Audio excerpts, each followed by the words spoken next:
Muchas gracias al museo, a la asociación. Y bueno, después de la presentación de Paco es complicado, ¿no? Porque tenía una parte bastante, digamos, dura o personal, en el sentido, no tengo familiares, por suerte, en el Valle. Pero sí que es verdad que cuando yo empecé a trabajar con patrimonio de la Guerra Civil, yo nunca he entrado en temas de fosas, siempre era patrimonio material. Fue como en el año 2006, más o menos. Acaba de terminar el día y tuve la suerte de tener a una gran profesora en la UNED, que está hoy aquí presente, que no creo que se acuerde de mí, pero bueno, porque era todo medio online y a distancia, ¿no? Pero no seguí el camino del arte contemporáneo, lo siento. Seguí otros derroteros. ¿Por qué digo que, bueno, un poco personal? Porque una de las cosas fundamentales es que cuando te dedicas a recuperar patrimonio, sobre todo en este caso que llamamos incómodo, tienes, quizá Paco y demás lo sepan, tienes la problemática de tener que, por suerte, entablar relaciones con sentimientos y emociones de personas que lo han vivido, pero tienes la problemática de los temas políticos, ¿no? Y esto lo digo porque una de las cosas que ha dicho Paco al final es que parecía que el Valle de los Caídos estaba como ahí, sin que estuviese activado, ¿no? Es decir, nadie se enteraba. Cuando yo entré con el patrimonio de la Guerra Civil, éramos asociaciones. Yo lo hacía como asociación, en una asociación, colectivos. A casi nadie le interesaba, ni el mundo académico, a casi nadie, ¿no? Y como viene Halloween, por si alguien lo quiere entender, y como se lo digo a los alumnos, el patrimonio es como un zombie. Es decir, da igual la serie que hayáis visto, pero los zombies funcionan igual. El zombie nunca muere, si no lo alimentas, pierde fuerza, pero nunca muere, siempre está ahí. Y si lo alimentas, va cogiendo energía, va devorando a otros, ¿no?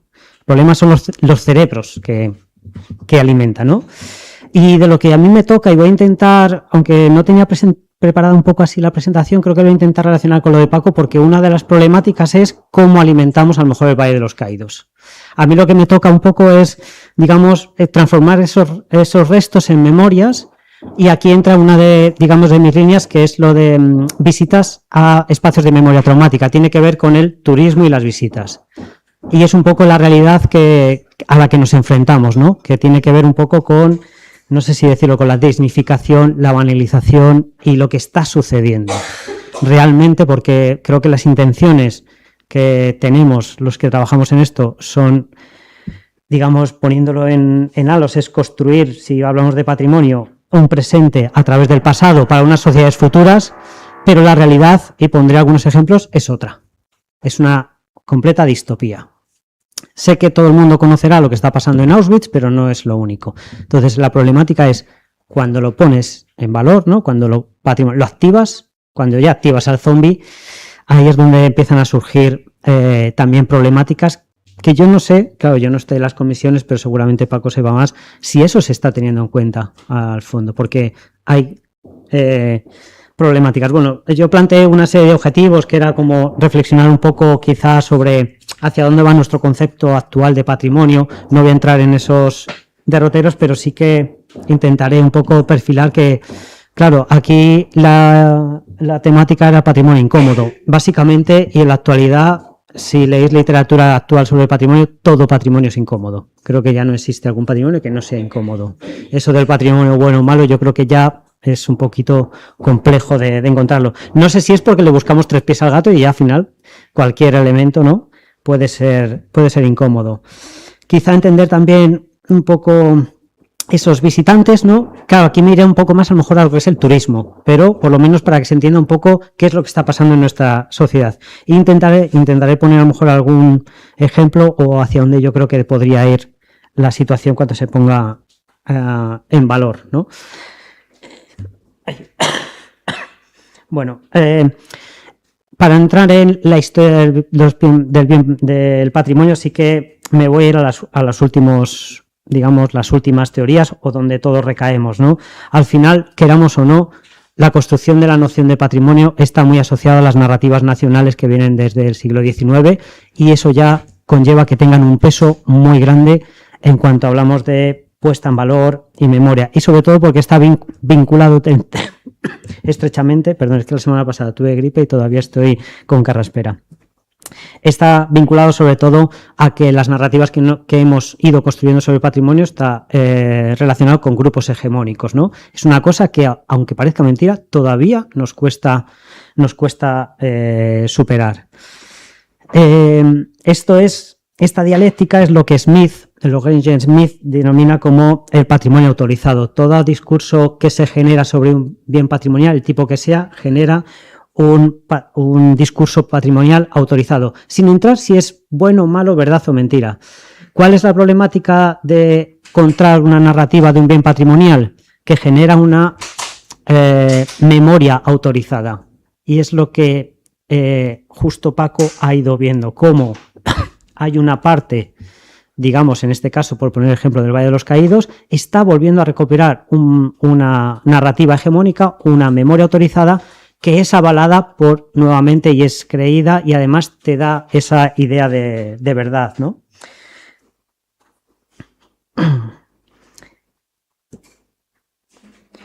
Uy, perdón, se ha ido un poco la diapositiva, ¿no? Y una de las cosas que también solemos hacer, y aquí entran también los museos, sobre todo los que trabajáis en museos directamente, ¿no? Al final, ese patrimonio hegemónico con ese discurso autorizado se crea en una herencia encapsulada que parece que lo metes en una vitrina y ya es la verdad. Es decir, muy pocas personas cuestionan lo que hay en los museos. Me refiero de un público en general. Es decir, mis amigos, mi familia, entran a un museo y ahí está la verdad. Es poco cuestionable, ¿no? En los profesionales es distinto, porque ya tenemos otra visión y vas cuestionando, pero, claro, cuando generas una narrativa, genera esos patrimonios, ¿no? A lo que yo voy es que actualmente la noción de patrimonio, sobre todo, y hablando de Poulot, digamos que para mí es una categoría política, no es una categoría cultural, social, es una categoría política, que está inmersos en lo que Ariño denomina como una negociación agónica. Es decir, continuamente estamos negociando sobre las narrativas que tenemos que contar. ¿Por qué? Porque siempre hay voces subalternas que tienen que empujar esa narrativa que es, digamos, la verdad, ¿no? Entonces, más allá de creer el patrimonio como un elemento simplemente patrimonial y,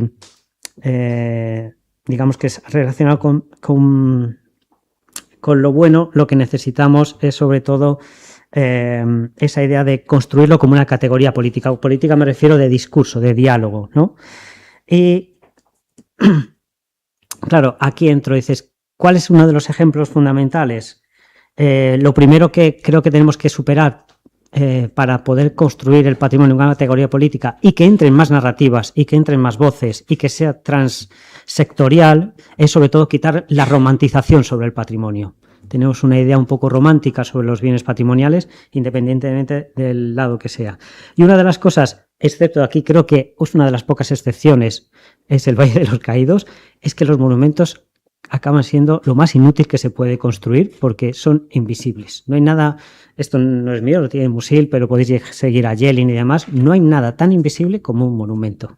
Es decir, simplemente porque se crea y una vez que se crea, digamos que empieza a pasar al pasado, justo. Tiene la función contraria. Hablo de excepción del Valle de los Caídos porque justo está en un momento clave que pasó como al pasado, pero no sé si recorréis Madrid.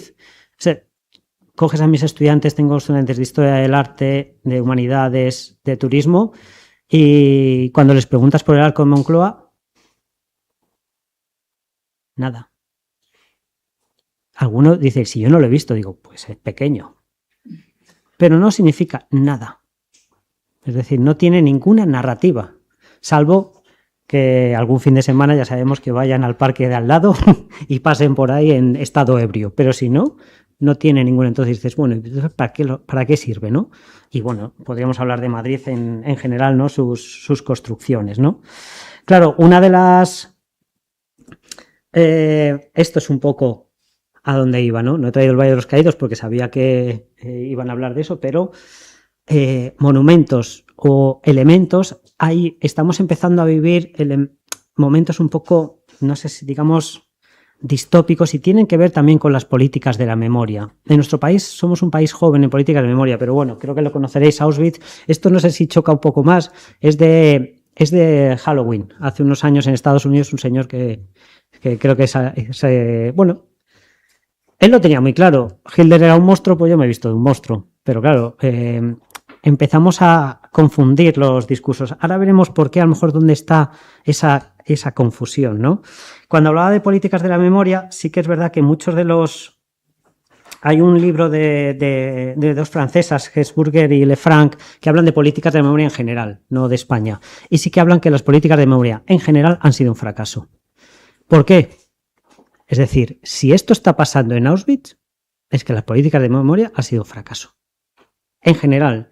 En España creo que también un poco, porque falta mucho que hacer. Ya veremos dónde puede estar la solución. Ellas hablan de que la solución está en entender que los elementos del pasado no son solo hechos históricos, sino que son una multitud de pequeñas decisiones que se van fraguando a lo largo de la historia. Y eso es lo que nos hace, una mirada tremendamente transsectorial de los hechos. Solo nos vamos al hecho y a memorizarlo y a poner la piedra o algo. Y eso lo que acaba siendo es simplemente la nada, la pérdida, ¿no? Ellas hablan sobre todo de que hay que hacer preguntas incómodas a la población. Es decir, hay que incomodar. Es una cosa que también sé que los museos están haciendo. Es decir, cuando se habla de descolonizar los museos, no se trata solo de contar otras cosas. Es decir, lo que hay que hacer es preguntas incómodas para que la gente se revuelva por dentro. Pero esto es una opinión personal, ¿no? Esto, claro, incomodar no nos gusta a nadie, ¿no? Que te pongan en una situación, pero a veces creo que puede ser lo interesante. Claro, una de las... tendencias que hubo en algún momento es la idea de justo hacer no monumentos, sino contramonumentos, que me imagino que, sobre todo en el mundo del arte, se ha llevado un poco más. Jo Heysel fue una de las primeras personas. En América Latina se han llevado mucho los contramonumentos. ¿Qué tienen un poco los contramonumentos? Intentar justo ir hacia lo que Vinges llama la museografía ecuménica. Es decir, justo en contra de eso. No ir hacia las víctimas, sino a visibilizar a los verdugos continuamente, ¿no? Tengo una frase de Hessel, dice... la visibilización del verdugo significa convivir diariamente con la injusticia, la ira, la angustia, el odio, la culpa. En realidad, el significado de la democracia y del memorial y del museo es ese, convivir con los aspectos negativos y antidemocráticos. Justo eso es lo que se construye una sociedad crítica y democrática de futuro. Bueno, esto es cuestionable, pero sí que a veces muchos autores, tanto en España como fuera, dicen, nos enfocamos en las víctimas, que hay que visibilizarlas, pero a veces empezamos a decir, bueno, y al verdugo, cuando a veces dices, hay que visibilizarlo. Uno de las... ¿dónde lo tenía? Sí, tenía un ejemplo que es, creo que de Chile. Bueno, sí, en Santiago de Chile, Iván Navarro hizo una exposición que era ¿dónde están? Esta intervención no era dónde estaban los detenidos, sino dónde están los verdugos. Y en vez de fotos de los detenidos y de esto era fotos de los verdugos, porque dices, sí, están los papeles. Y en las exposiciones siempre están las víctimas, que también hay que hacerlo. Pero, ¿y los verdugos? Vamos a ponerles caras, vidas, biografía, decisiones que tomaron. Eso es un poco la idea también de los contramonumentos. Vinges, por ejemplo, habla también, una experiencia fue interesante, la de Montserrat Iniesta, no sé si la conociste, que bueno, dio un poco la vuelta, ¿no? Para quien no lo conozca, ella básicamente sacó un busto de Franco en el momento que todo el mundo lo quería, había que quitarlos, ¿no? Y lo que puso fue una libreta y ponía escolta Franco. Entonces tú podías entrar y decirle todo lo que quisieras, lo que nunca le habías dicho a Franco. Entonces era una idea interesante, ¿no? Decir, bueno, pues ahora me vas a escuchar. En vez de decir, voy a eliminar. Bueno, eliminar está bien. Puede estar bien o no. Eso ya depende de cada uno su concepción de patrimonio. Lo que puede ser interesante es, pues antes de eliminarlo, le voy a decir todo lo que pienso. Sobre todo porque los que tenemos cierta edad y hemos tenido familias y demás, sabemos que mucha gente vive en el silencio. Y hay gente que tiene voces ahí que decir incómodas que quieren hablar de eso, ¿no? Bueno, Vinges también tenía una idea, junto con otros, de Miriam del Moral, que hablaba de contramonumentos, que se podía hacer la idea que tenía, pues lo digo por Cuelgamuros. Jo Heysel, sabéis que tuvo un proyecto muy interesante, que era en la puerta de Brandenburgo poner los nombres de todos los campos de exterminio y dinamitarlo. Y que las ruinas formasen el nuevo panorama de esa zona. No lo dejaron, claro. hay gente que piensa, bueno, había un proyecto de decir, ¿y por qué no hacemos como el mío el Valle de los Caídos? Ponemos todas las víctimas, todos los campos de concentración y dinamitamos el Valle de los Caídos y dejamos todas las ruinas, ¿no? La ruina porque nos va a hacer recordar más que a lo mejor el monumento. Bueno, es una idea por si queréis transmitirlo. Pero bueno, también sé que se perderían muchas cosas en el Valle de los Caídos que quizá no tengan la culpa, ¿no? Sobre todo 40.000, 20.000 muertos, ¿no? Lo que sí que hay que entender, y con esto termino esta parte, ¿no? Es que el patrimonio de memoria traumática o el patrimonio incómodo es un patrimonio político y sobre todo es un cóctel, para mí muy importante, de responsabilidad, vergüenza y culpa, por todas partes, en todos los sentidos. Y claro, eso es doloroso, por eso es un patrimonio incómodo. El patrimonio incómodo, para quien no lo sepa, no es algo nuevo. Viene sobre todo de los años 90, es de una corriente, digamos, más relacionada con la corriente académica investigadora anglosajona, sobre todo de Tunbridge y Ashworth. Y esto también hay que tenerlo un poco con cuidado, sobre todo por lo que luego comentaré, ¿no? Porque al final tiene que ver un poco con ciertas investigaciones y demás, sobre todo cuando veamos el turismo que lo visita. Claro, estamos hablando de hace 30 años, ¿no?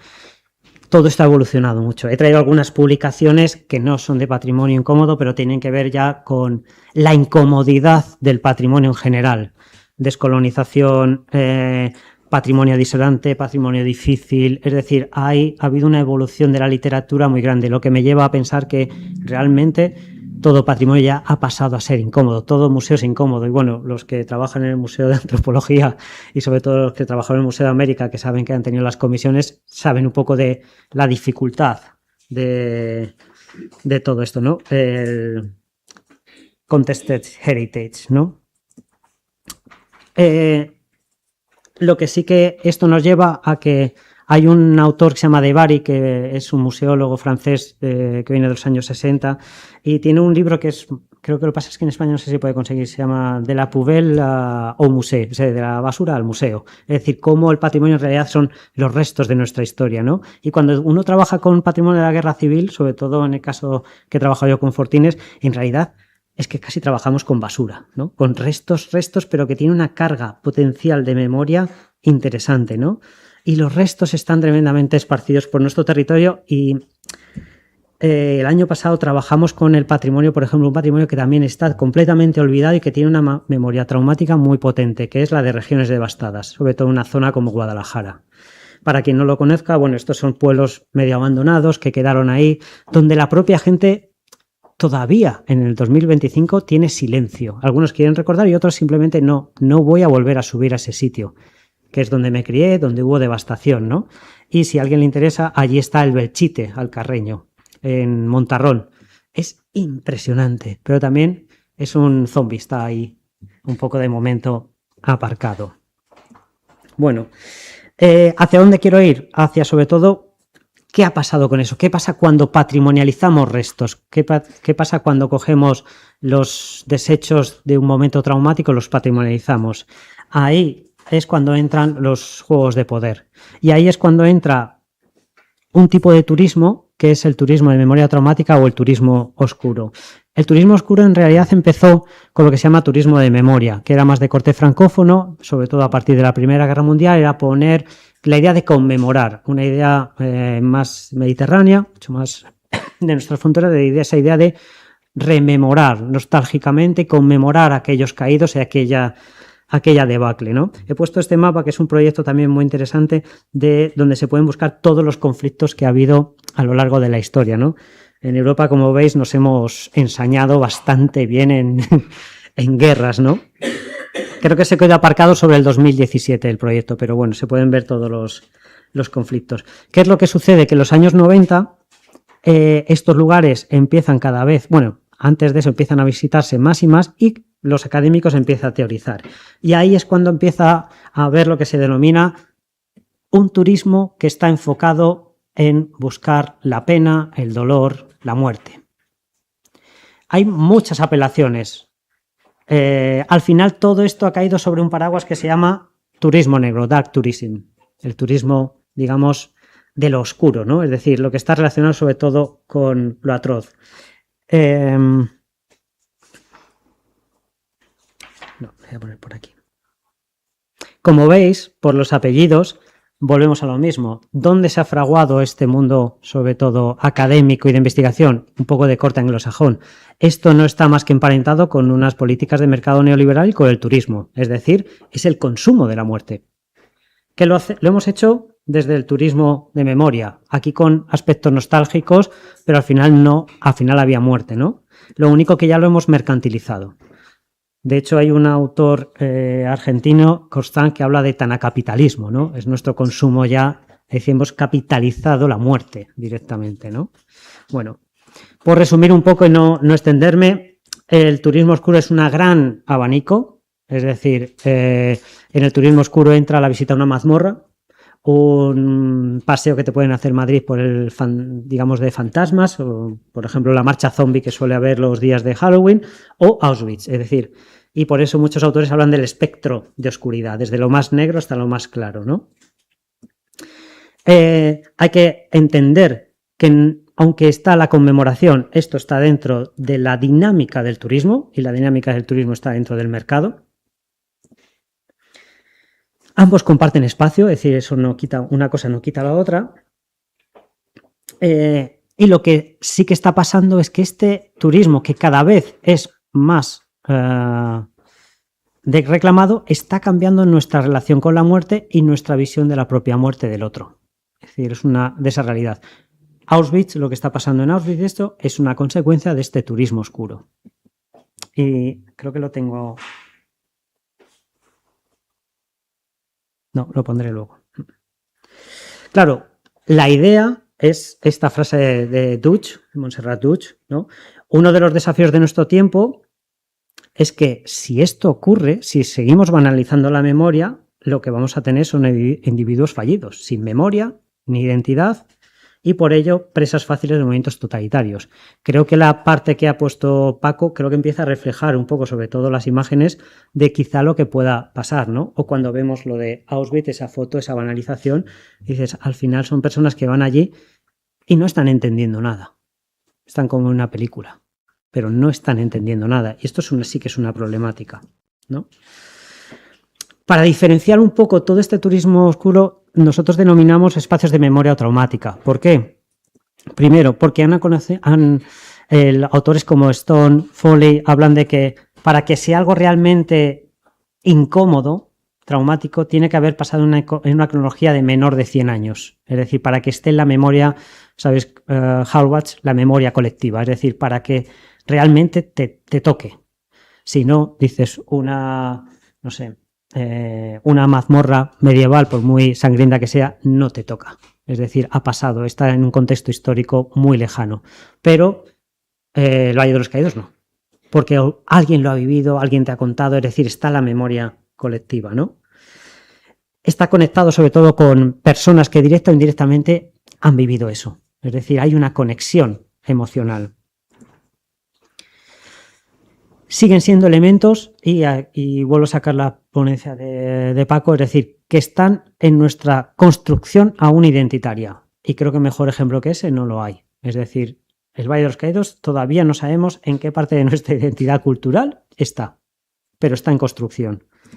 Y sobre todo, es que no son elementos individuales, no solo dependen de los gustos del visitante, atañe a colectividades.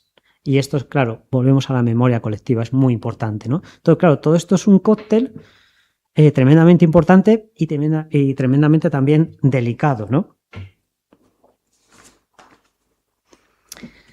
Bien, ahora veremos lo que está pasando, pero una vez que vemos esto, claro, el turismo oscuro tiene unos impactos brutales, impactos económicos, millones de visitantes que van a consumir, ¿vale? Antes también creo que habías puesto el 11S, muchos de estos lugares incómodos empiezan a ser lugares de paso, ¿no? Y aquí sí que me voy a detener porque en los últimos estudios, claro, alguien dice, bueno, pero van 2 millones de visitantes a Auschwitz, ¿no? Pueden hacerse un selfie. Claro, lo último que se ha descubierto, el último dato que se hizo, estudio del turismo que va a Cracovia, es que la gente no está yendo, esos 2 millones, la gente no va por la sensibilización de Auschwitz. Lo que va es porque es el recurso estrella y porque es lo primero que te ofrecen al llegar. Como si te vas a París y te vas al Louvre o al Museo d'Orsay o a la Torre Eiffel. Entonces, claro, ahí antes se pensaba, dice, bueno, dentro de lo malo sigue habiendo 2 millones de personas que sensiblemente van a Auschwitz y se ha descubierto que hay una parte sí, pero que una gran mayoría no. Es que cuando llegas, no sé si alguien habéis estado, la última vez que yo estuve en Cracovia, es que da igual, una esquina, lo primero es Auschwitz, Auschwitz, Auschwitz. Y la gente dice, es que hay que ir. Como el recurso turístico de primera. Y esa es una de las problemáticas, porque claro, ahí empieza la banalización de Auschwitz y de lo que significa, ¿no? El impacto educativo sigue estando, ¿no? Y sobre todo, es verdad que estos lugares tienen un gran potencial mediático. Bueno, Paco que va a contar, que creo que ya lo ha mostrado.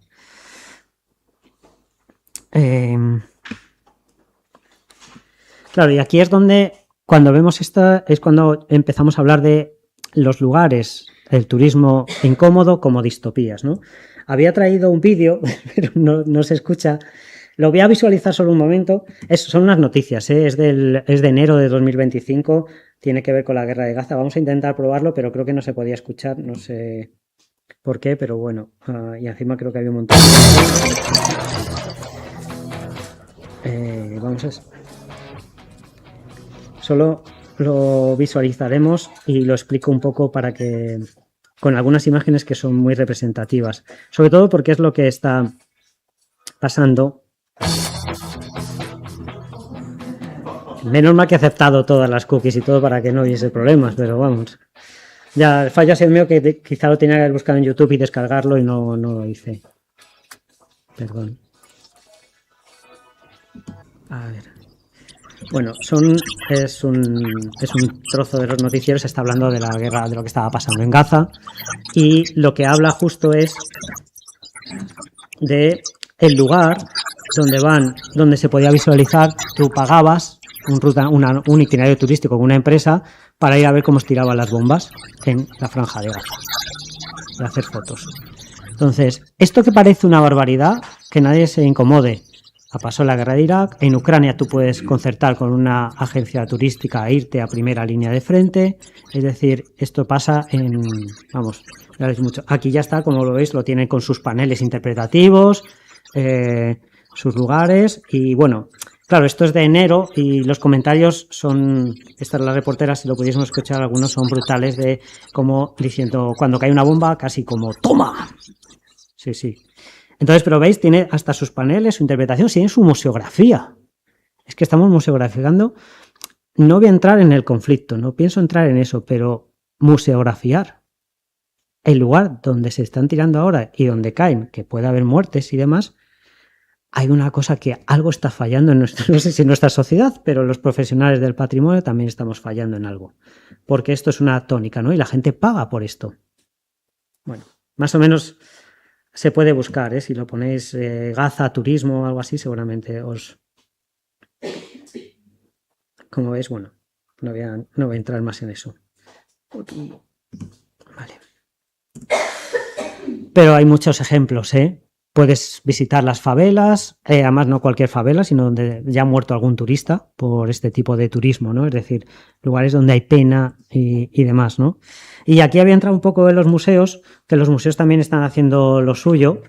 Yo sé que esto no sé si lo habíais visto, lo conocíais. Bueno, algunos museos, claro, esto choca bastante, ¿no? Es decir, algo está pasando con la memoria. No sé si está pasando esos 100 años de ese tiempo histórico, pero sí que es verdad que algo de las políticas y de lo que estamos haciendo con el patrimonio está cambiando. No sé si estamos banalizando, pero los discursos no están llegando. Entonces, cada vez que, cuando decía yo desde el 2006 que estuve trabajando con patrimonio de la guerra civil, me di cuenta de los discursos que hacemos cuando ponemos centro de interpretación paneles no están funcionando.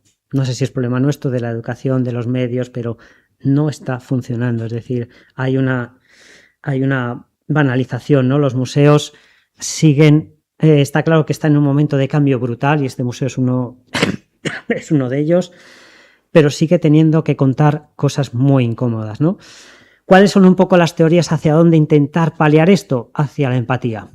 Es lo que denominamos como la empatía histórica. Moya Albiol habla de que la empatía es lo que puede ayudar a construir una sociedad menos violenta, menos conflictiva, más solidaria, construir una sociedad más democrática, social y justa. Esto suena muy bonito. Dices, ¿y cómo se hace esto? Bueno, ¿cómo se hace? Bueno, lo primero es entender que la población son lo que Carril llama migrantes patrimoniales o migrantes culturales, es decir, no somos nativos en historia. Los que estudiamos o hemos estudiado historia de arte, sí, pero la población no. Es como un libro en blanco donde hay que construir muchas cosas y cosas complejas, conceptos muy complejos, ¿no? Carril y Carretero hablan de que hay que alfabetizar históricamente. ¿Cómo se hace eso? Contar no solo lo que ha pasado, sino contar todos los contextos, contar todas las situaciones y sobre todo empatizar con la toma de decisiones que tomaron ciertas personas. Esto es muy complicado en algunos casos. Es decir, ¿por qué tomaron esas decisiones y qué consecuencias tuvieron esas decisiones en ese momento y en la actualidad? Es decir, no quiere decir empatizar que compartirlas o estar de acuerdo, sino empatizar en el sentido de por qué tomaron esa decisión y qué consecuencias tienen esas decisiones en el futuro, que es un poco lo que estamos viviendo ahora. Es una de las cosas que se denomina empatía histórica, ¿no? Que lo que fomenta es esto, tolerancia. Claro, tolerancia, es que es muy complicado porque estás diciendo que yo tengo que tolerar con lo que hicieron con mis familiares en el Valle de los Caídos. Que tengo que empatizar con la decisión que tomó alguien de construir eso y de tener presos y llevar allí los restos. Es muy complicado, pero sí que es importante para saber que esa decisión que tuvieron en el pasado ha tenido unas consecuencias nefastas en la actualidad, ¿no? Es una de las cosas que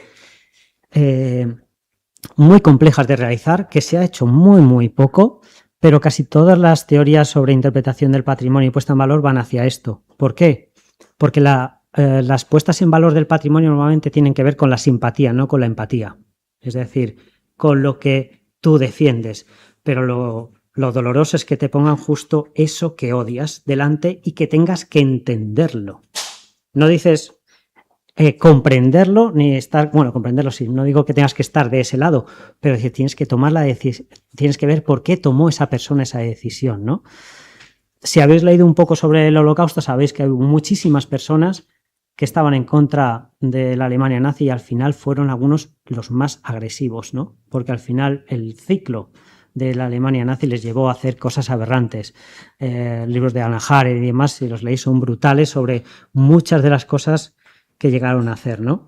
Hay una teoría que lo que se intenta tratar es lo que se llama la curva Inzobuen. Esto es en interpretación del patrimonio y tiene que ver con la construcción museográfica. Es decir, normalmente cuando uno va a Auschwitz, o nosotros si vamos al Valle de los Caídos, sobre todo si tenemos una memoria histórica muy empática con esto, ya vamos con una idea un poco de pena y de dolor, ¿no? Y cuando te van contando la historia acabas cayendo y cayendo. Normalmente los discursos museográficos se quedan casi ahí, falta remontar. La esperanza, vale, y de todo esto, y de todas estas decisiones, y de todo este dolor, ¿cuál es el futuro?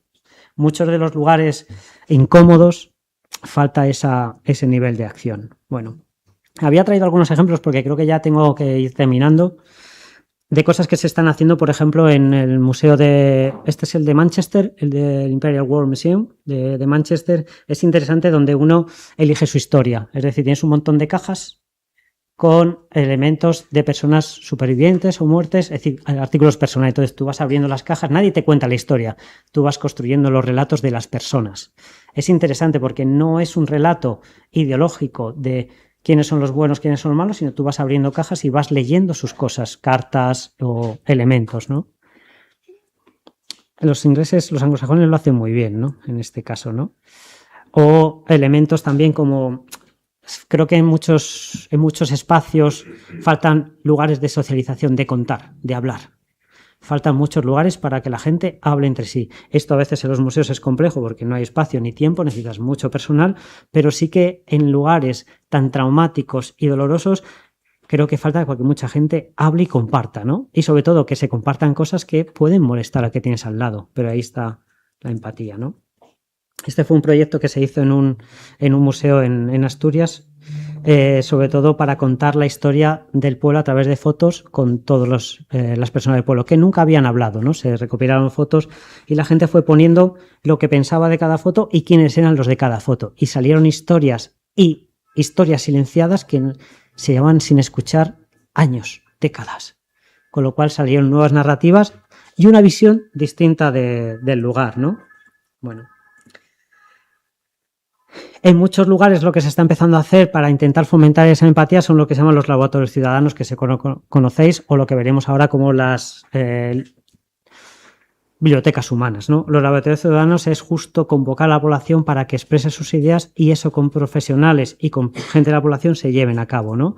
En algunos sitios por ejemplo, en el Museo de Historia del Pueblo llamaban un laboratorio de protesta, ¿no? Es decir, de las protestas, o estos espacios colectivos, donde gente que no se conoce recala ahí y empieza a compartir sus ideas. Claro, normalmente antagónicas. Normalmente la sociedad creo que funciona como Twitter y Facebook.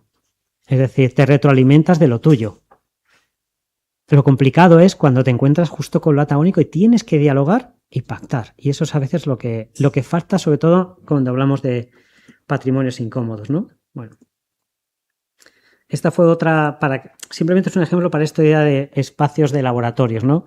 Esto es una herencia encapsulada. Esto que veis es un lavadero tradicional que podemos ver en cualquier pueblo. ¿Por qué digo herencia encapsulada? Porque sabéis que viene el dinero de turno, lo restauramos y ahí se queda. Hasta que añadir, ¿y si lo volvemos a utilizar? Entonces, se convoca a la población y dice, vamos a fregar la ropa, a lavar la ropa, ¿no? ¿Qué es lo interesante? Que empiezas a ver diferentes generaciones y sobre todo personas de otros lugares migrantes que han ido a vivir. Que normalmente es la brasileña que ha abierto, me refiero a esta mujer, que ha abierto el Ultramarinos. A partir de aquí ya no era la brasileña que ha abierto el Ultramarinos, es Marina. Que resulta que de donde ella viene también había un lavadero y empiezan a compartir y empiezas a contar, a generar otros espacios, ¿no? De la herencia encapsulada generas un espacio y casi incómodo, porque al final es el lugar que significa atraso, en el pueblo, significa otra época. Esto también es un patrimonio incómodo, no es lo mismo que el Valle de los Caídos, por supuesto. Me refiero a incómodo que significa el pasado y lo atrasado. Vamos a activarlo, vamos a dejar de que sea un patrimonio cómodo, ¿no? Y sobre todo siempre hacer muchas preguntas, ¿no? Algunas que sean incómodas, pero también decir, ¿y cómo protestas tú? Protestas porque estamos muy bien que veamos muchas protestas, pero decir, ¿pero tú protestas y por qué no protestas? ¿No? Bueno. También romper nuestras ideas de los discursos hegemónicos. Esto fue otra experiencia de otro museo en Inglaterra muy interesante, que normalmente cuando uno entra a un museo y a muchos lugares lo que tienes es una línea temporal, ¿no? Que es como lo hemos estudiado, ¿no? Aquí lo que te invitaban es construir tú la tuya. ¿Cuál es el momento más importante de la historia para ti y de tu vida? Entonces ibas poniéndolo en cada sitio. Claro, todo el mundo que va pasando dices, la historia del ser humano cambia completamente. No lo he traído, había uno que creo que cuando yo fui estábamos en un momento de independentismo y sobre todo había muchos de catalanes que habían puesto. Pero había cosas que algunos hacían, cosas históricas, y otra cosa eran cuando nació mi hijo. Dices, bueno, pues es el momento más importante de la historia de la humanidad. Pues bueno, pero sobre todo vas viendo que, claro, que no todo está dentro del occidente europeo, ¿no? A lo que voy es que el patrimonio en ese sentido debe sobre todo generar preguntas, ¿no? Otra de las exposiciones interesantes, estas de Francia, ¿no? Tenía que ver con la idea de las diferentes culturas, ¿no? Yo y los otros, ¿no? Que sobre todo estaba con los temas y siempre con preguntas, ¿no? Muy, muy interesante. Bueno, no quiero extenderme, esto lo voy a pasar. Quizá una de las más actuales que tiene que ver con descolonización es el Museo de Santo Rocha en Foz, en Portugal, donde hicieron una exposición de un patrimonio muy incómodo, porque era una exploración durante el momento de colonización que trajo un comandante, me parece, que está en el museo, es la colección, y ahí lo que se invitaba es con rotuladores a la gente a participar de la exposición y de los relatos, a poner sus frases, lo que pensaba, si debía estar expuesto, si no debía estar expuesto, es decir, a intervenir dentro, ¿no? A crear otras narrativas. Bueno, y como conclusiones, y muy rápido, creo que uno de los primeros retos que tenemos por delante, aparte de saber, en este caso, qué hacemos con el Valle de los Caídos, es, sobre todo, qué contamos. Por mucho que contemos, al final, todos los relatos que se están construyendo sobre temas bélicos en la mayor parte tienen que ver con historia, refugio, batalla, bombardeo. Muy pocos sigue habiendo muy pocas que hablen de vida, de sentir, de experiencias, de cosas humanas. Sigue habiendo un relato preponderante de lo militar, por así decirlo. Y hay un trabajo muy grande. Por otro lado, en España no hay apenas investigaciones, estudios de público, de lo que se está haciendo. En turismo oscuro. ¿De dónde nos viene todo? Anglosajón. Entonces nos basamos en lo que se ha hecho fuera para hacer nuestras cartelerías, nuestros museos, nuestras teorías. Dice, ya, pero es que el Valle de los Caídos no está en Inglaterra. Está aquí en España, en la sociedad española. Y eso no se está haciendo. Falta mucha investigación. Entender que cualquier patrimonio incómodo, esto es de Nagasaki. Cualquier patrimonio incómodo, cualquier patrimonio bélico para mí es un producto de vergüenza. Y hay que asumirlo. Y a mí no me avergüenza pensar que mis antepasados tenían la desvergüenza de matarse entre ellos. Pero hay que considerar que en 2025, para mí, que haya una guerra es una vergüenza para el ser humano. Es que yo cada vez que veo lo de Ucrania, Gaza o cualquier otro sitio, dices, ¿de verdad? ¿En 2025 no nos da vergüenza? Entonces, lo primero es ese sentimiento de culpa como ser humano, de decir, esto es una vergüenza y lo tengo que reconocer, ¿no? Y, como dice Fontal, hay que fundamentar, el patrimonio son restos, perdón si a alguien no le incomoda esa palabra, son restos. Lo que le da sentido es que no existiría sin las personas. Y a veces se nos ha olvidado. Aquí esto es lo que había dicho antes, ¿no? Piñes decía esa museografía ecuménica. Creo que nos falta la idea realmente de reconciliación. Y cuando digo reconciliación, para mí no es perdón. Es empatizar y, sobre todo, entender muy bien por qué tomaron decisiones y las repercusiones a nuestro día de hoy, que creo que es el enlace que nos falta, ¿no? Y lo que me encanta es lo más complicado que tiene el ser humano, que es tanto el investigador como el visitante, desaprender, como dices, desaprender los privilegios de cada uno. Es decir, vivimos a veces en nuestro mundo y lo que tienes que cuando digo desaprender, es cuestionarte todas tus ideas, ideologías, y ahí es cuando podrás construir un relato distinto, podrás comprender esas decisiones. Esto es de una exposición en el Museo de Norwich, en Inglaterra, que es una exposición de un artista que lo que hizo fue poner cuadros al revés, simplemente para decir, este choque, ¿no? Era una intervención bastante interesante, muy... ya se había hecho en otros sitios antes, pero bueno, lo interesante es eso, desaprender, ¿no? Quitarte tus privilegios, quitarte todas tus capas para decir, bueno, y ahora me toca aprender otras capas y cuestionar. Creo que lo más complicado que tenemos la sociedad actual es cuestionarte tus principios. Nos cuesta mucho, ¿no? No sé si es por lo de la zona de confort. Y como dicen Forges, Riquet y demás, es todo esto ¿para qué? Para convertirnos también en testigos. Es decir, lo de la empatía histórica es intentar, que es muy complicado, ¿no? Es decir, pero así tú tienes que entender la decisión que tomó X persona y sus repercusiones, te estás convirtiendo en un testigo, ¿no? Esta foto siempre la pongo porque, sobre todo cuando trabajas con escolares, este es mi sobrino, que ahora tiene 19 años, ya es otra cosa. No tiene nada que ver, aquí era un lechón muy amoroso, pero estábamos en el Museo de Inglaterra, en el Imperial War Museum, y en la entrada había un trozo del muro de Berlín, y se quedó mirándolo estupefacto. Y lo primero me dijo, ¿y esto qué es? Dije, genial, estas son las mentes que tenemos que trabajar. Dices, aquí puedes dar muchas narrativas. No tiene que desaprender, ya está desaprendido, ¿no? Claro, la idea que un poco defienden muchos autores es, vamos a tener que intentar generar esto, desaprender para realmente que Auschwitz no vuelva a pasar o para que eso realmente sea constructivo. No sé si me he seguido.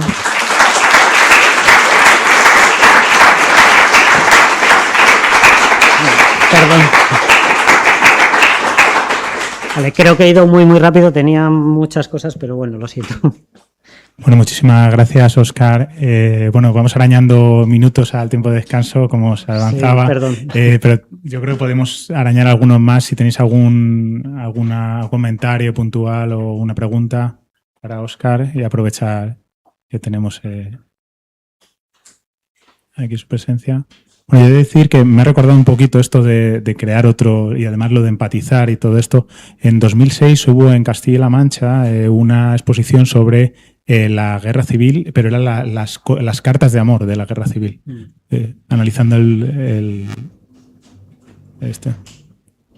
correo. Bueno, pues si no hay ninguna cuestión, vamos a dejarlo aquí, dejaros este tiempo de descanso.